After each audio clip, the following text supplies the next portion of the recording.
Hello, everybody, and welcome back to Rock and Stone. This is episode 7, the Hearthband Grotmas Deep Dive. I am Tom Very Lurse of Men, the only Votann main in this village, and I'm back once again to talk all things dwarfy. Now, Votann have had a Grotmas detachment. I've held off reviewing it because my initial impressions were this was going to take a bit of puzzling out. I didn't want to immediately jump in with negativity. I think there was a bit of thinking that needed to be done. Suffice to say, it's not been the most inspiring of the detachments we've seen released. And I think it's left Votann players a little bit confused as to the direction. So I think it's very useful to unpack this in some depth. Think about what you can do, because this is certainly playable, guys. You can do things with this, and you can have quite a lot of fun playing it as well. And I'll hopefully be demonstrating that in a bat rep or two in the future. But obviously, I think it shows that Votann are in a slightly in-between place in terms of their rules and in terms of their place in the game. And hopefully we can take some cues and some ideas from this about where things might be going. But also then, because we're problem solvers here, we're going to look at what we can do with this and how we can make it work as well. So I'll take you through the rules first and foremost, in case you've not already read through it, and then I'm going to give you some of my first impressions and my tips for making this work as well. So let's get into the Hearthband detachment. Before I do that, please do hit like and subscribe. Please do leave us a comment. We love that stuff. If you'd like to become a YouTube member and support us financially, we would massively appreciate that too. Trying to hit 70 members in the next month or two. And obviously, if you're interested in getting coaching in Votann, I'd love to teach you. Very happy to work with you. Just get in touch via our Discord. Alrighty, let's do the thing. So, Hearthband. This is all about the elite and the bodyguards of the Carls and the Hearthguard in particular. And the detachment rule is methodical annihilation, which is each time a Leagues of Votann model makes an attack with a weapon, excluding blast weapons, that targets the closest eligible target or a target that is within engagement range of that model's unit, you re-roll a hit roll of 1. And if your unit is Carl, Einhir, Hearthguard, or Uthar, the Destined unit, you can improve the AP characteristic of that attack by 1 as well. So this is a solid rule. It's not sort of world beating, but it's definitely good, right? I think rerolling hit rolls of 1 is something Votann have not had any access to. They haven't had rerolls before. So getting rerolls to hit on especially things like your Sagittar, your land forts in shooting, if they're picking off a near target, getting extra chances to proc the sustained D3 feels very, very good. The not being able to use blast weapons is a bit annoying for Hearthguard. Obviously, that's a huge amount of their shooting. But I guess the rationale here was that their other shooting is good enough. So it'd be interesting to think about that a little bit more in the future. And obviously, I think the closest eligible target rider just stops this being a bit too mad and will occasionally be frustrating, I think, as you're trying to pick out targets that are in front of you. Being able to get rerolls, attacking things you're in engagement range with means you can use this in melee, which is awesome. Berserks love rerolls, and it also means that the vehicles, if they do get tagged and tied up, can dig themselves out with a bit of shooting into combat and the like as well. So I think that's cool. Added AP for Hearthguard, Carl, Einhir's, Uthar. That's all good and nice as well. Obviously, this is where the comparison is going to start to tick in, because you guys will be aware that with Warrior Pride before, we had access to additional AP against judge targets, so you could get those Hearthguard up to AP4. This gets them to AP3 at present. So obviously, that's a little bit. I think this is nice because you're not spending resources for it. It just makes things like, especially the concussion hammers on the champions in the Hearthguard, much more reliable. But it's not going to feel quite as sexy as popping AP4 on your melee weapons. Nonetheless, I think the detachment rule is absolutely solid and very valid. So let's look at the enhancements. It's a bit of a mixed bag, but there's definitely some good in here. I think with Votann in their current price point, with list writing so far, I've been struggling to squeeze all of this in. But we've got the Bastion Shield, Leagues of Votann model. Each time a ranged attack targets the bearer's unit, if they are within 12, worsen the armor penetration characteristic of that attack by 1. Obviously, Hearthguard in cover love anything that reduces AP. So if you are going with a big brick of Hearthguard, very valid to take this, especially in a world where Armor of Contempt has been adjusted. Having always on armor reduction, AP reduction when they're near you, I think is really good, especially if you've got a unit that's roaming through the back lines or is snuck in through tools we will discuss in a moment. So I think if you've got the points and you are taking a big Hearthguard brick already, might well be worth investing in. Next up, we have the Quake Multi-Generator. Carl model only.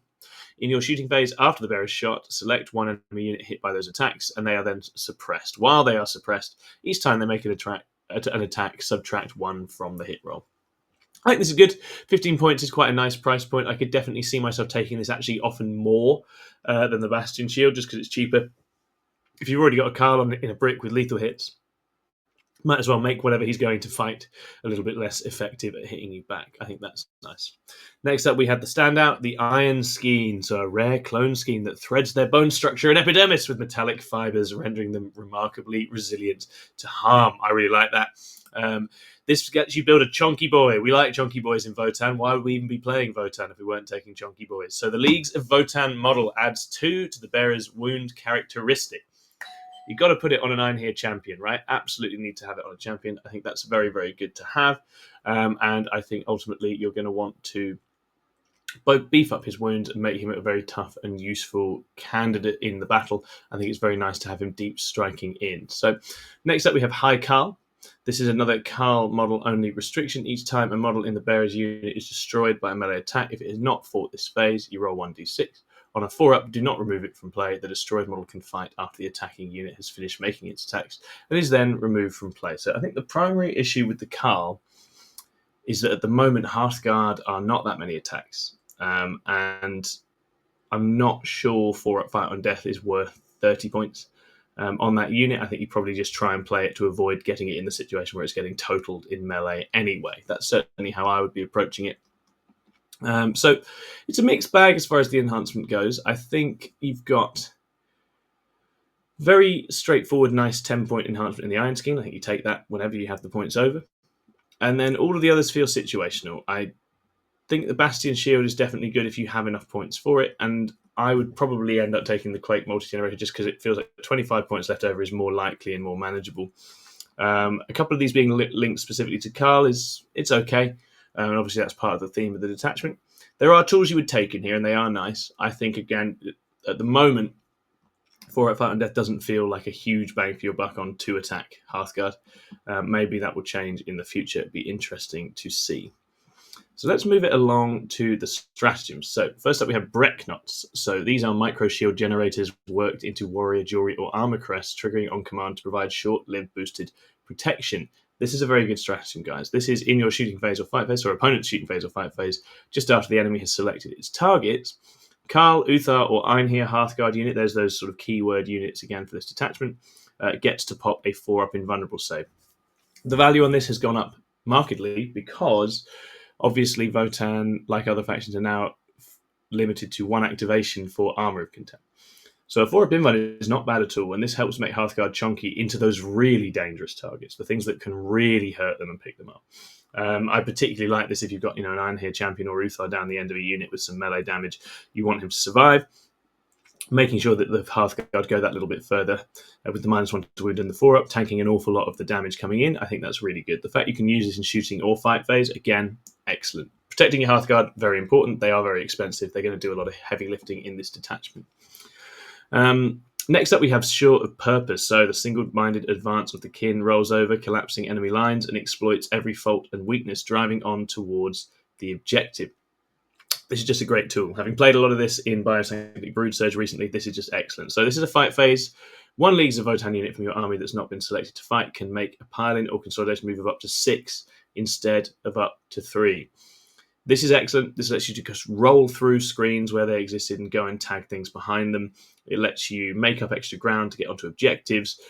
A lot of uses here, and Votann is slow. This is getting you an enormous amount of movement on slow units, and I think once you actually start connecting in melee with Berserks and Hearthguard, you're going to find yourself wanting this sometimes. 1 unit goes in, clears an outer layer, or destroys a transport, and the second pops this, cruises into what's behind it, and does a lot of damage. So there's definitely play here. And I could definitely see Berserks and Hearthguard working in tandem here to tee up whichever one needs to get into whichever target, a little bit like I've been doing with Pure Strains and Aberrants in GSC. So I'm a big fan of Sure of Purpose. Looks really good. Next up, we've got Superior Craftsmanship. Not only are the finest of the Kindred's warriors selected for this duty, they are also equipped with the best weaponry and war gear the Brokir can produce. So good tools for dwarves. Who'd have thought? In the fight phase, 1 League of Votann unit from your army that has not been selected to fight this phase can get +1 damage against monsters or vehicles. This is really spicy, and it definitely takes Berserks to a very scary place because it's not locked to the other units, and it takes Hearthguard to scary places too. I think at the moment, the issue the detachment has is that it hasn't got a ton of ways of generating judgment, so getting double judgment on a monster and then getting the +1 damage is a lot of setup. That's 2 CP saved.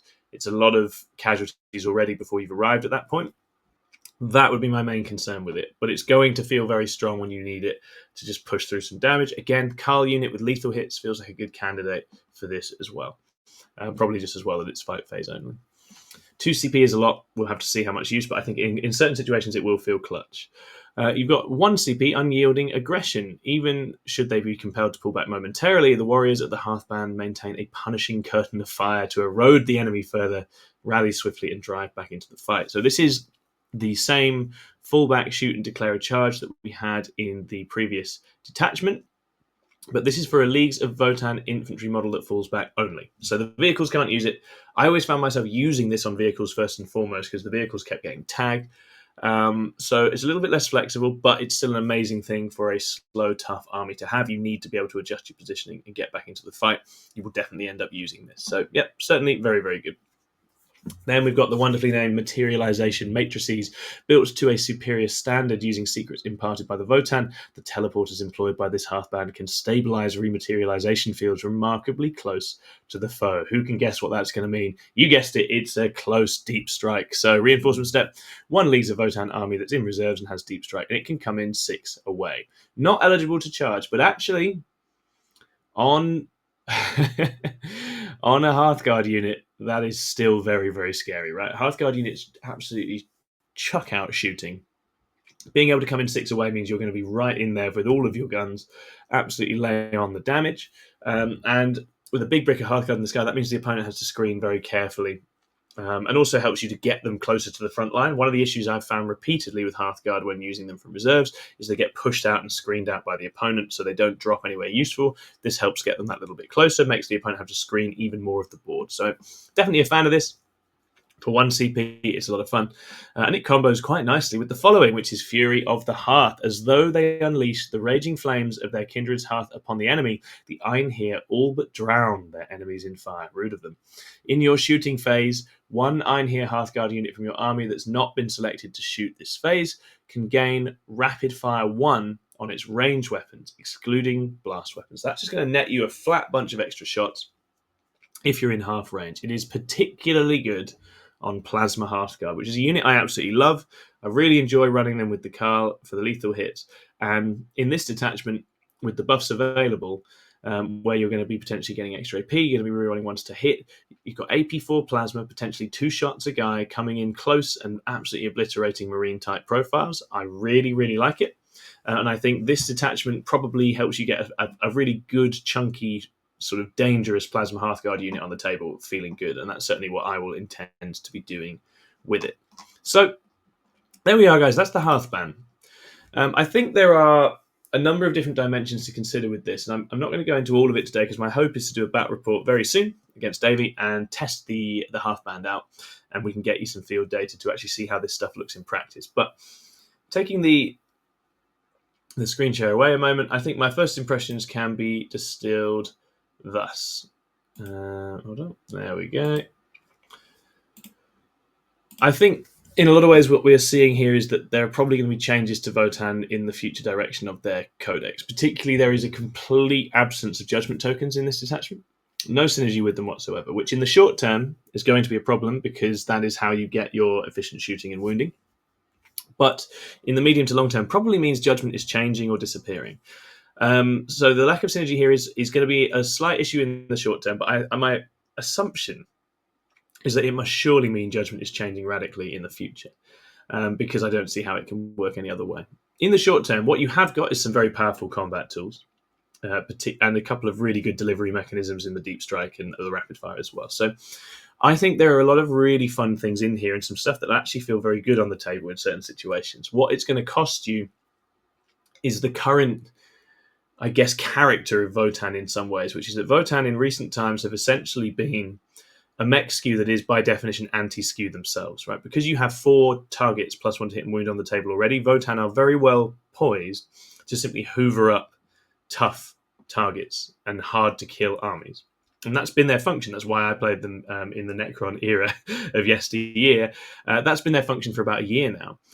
This doesn't currently have that because it simply doesn't have enough access to plus 1 to hit and wound to get the damage to scary places into the hardest targets. What it absolutely does have is good delivery, good accuracy, and some solid all-round AP boosts to the sort of Hearthguard type units as well. So let's do a little bit of thinking about how you might want to play this and what you might want to use to make it work in the short term. And obviously, I think patience with this is going to be important, but I think you're a Votann player. You've been waiting for new rules for ages. You should definitely play this regardless. Will it be as immediately powerful as the other one? Probably not. But I think there's enough in here to really enjoy games of 40k using it, and you can definitely get some nasty combos and 1-2s out of it as well. So in terms of making it work, my initial thoughts with us, I think you definitely want some Plasma and Vulcanite Hearthguard, probably possibly a brick of 10 with Plasma, and then maybe 5 mans with Vulcanite, either in land forts or dropping in out of reserves. I think you want some shooting vehicles. The rerolls to hit are nice on Sagittar and conversion being with land forts, which we're already seeing. I think Berserks are great in this detachment because they can get advantage of the pile-in and consolidate. They can get advantage of the extra damage against monsters and vehicles. So they're just solid still in much the same way. And also the Thunderkin, if you bring the Iron Master, remain very good. If they're walking on from a board edge, lighting up the nearest target, hitting on 3s, rerolling their 1s, in a post-Armor of Contempt nerf world, that's still a very scary prospect. So I think the Thunderkin with Iron Master aren't bad at all. There's definitely a role for them here as well. And what you're generally doing with all of these things is you're trying to find things which are reasonably good at doing damage in their own right. Don't need the toughness buffs, but can benefit primarily from the hit buffs, which you're much more likely to get earlier in a game. And it goes without saying, ahead of all of this, you want some warriors in MSU, some Sagittars, these sorts of things that are going to pick up some of those early kills and distribute those, maybe some pioneers for scoring. Spoilers, guys, all the usual stuff, but maybe skewed a little bit more into stuff that you can get to hitting on 3s with good damage dealing weapons earlier that are less dependent on the +1 to wound. That's the crucial thing here.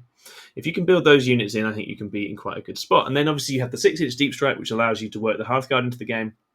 6-inch Pile-In allows you to work Hearthguard bricks and Berserks into the game. And obviously you've got the rapid fire strat and other bits and pieces in here as well. And then you'll be popping the 4-up in one on your Hearthguard where you need it to help them tank the enemy shooting. In terms of enhancements, I really like the idea of one Iron Here champion with the +2 wounds wandering around, whether he's in a unit or whether he's on his own as a scoring piece. He's definitely good. And then I guess you'll probably take one of the Karl-centered enhancements on your Karl as well. For fans of Uthar the Destined, he's solid in here. I think Uthar's absolutely fine in here. He enjoys rerolls to hit an extra AP, and obviously he's still a little mortal wounds thrower outer, which is definitely useful when you're trying to finish off hard targets. So there's quite a lot in here to play with. I'm excited to get my Votann back out and use them.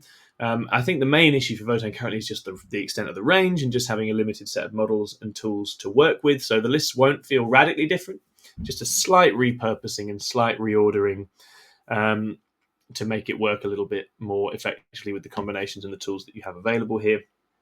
I think it's well worth exploring and trying, and I will certainly be getting it out for one of our bite-sized back reps, hoping to record in the very near future. So hopefully we'll have that with you before too long. Thank you so much for supporting us. Thank you so much for being patient with the return of Rock and Stone. I rest assured there will be more Votann content down the line. It's really exciting, just hoping that Codex isn't too far off and we can start getting excited about new rules, maybe even new models as well. Obviously, please do hit like and subscribe. Leave us a comment if you haven't already. Please do sign up as a YouTube member if you'd like to support us financially. And as I say, I'm always happy to chat Votann and coach and mentor new Votann players. If you're interested in learning the army, drop me a message. I'd be more than happy to help. All right, I'll see you again next time. Lowest of Men out. Bye-bye.